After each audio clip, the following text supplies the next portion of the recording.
际新闻，咱来关心墨西哥。墨西哥选举的暴力的代志是日头发生，有一个执政党市长的候选人拜一的时伫中部地区走竞选行程，竟然是当场互枪杀。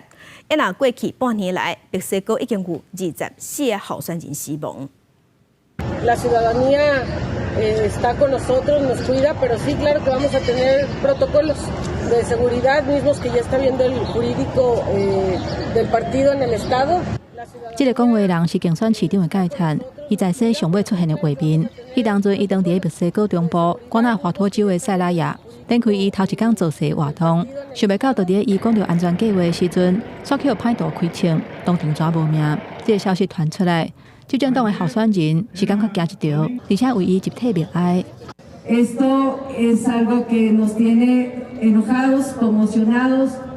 盖坦今年38岁，捌是一个律师，嘛是塞拉亚唯一一个女性的候选人。目前并无了解是安怎伊会正做防攻击的目标。不过，瓜纳华托州最近这几年暴力的问题真严重，犯罪集团正在为了修正地盘，爆发激烈的冲突。有分析认为讲，帮派为了强化影响力，正在透过施压来影响选举的结果，而且大部分选举的暴力发生伫咧市政战绩。有一份调查显示，从去年9月以来，已经有24个候选人不幸遇害。y asegurar que estos hechos no quedarán impunes. En el gobierno del presidente Andrés Manuel López Obrador estamos comprometidos con la protección de candidatos de los distintos puestos de elección popular.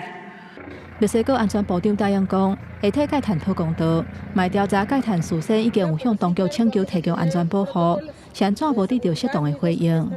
国际新闻张惠敏编译。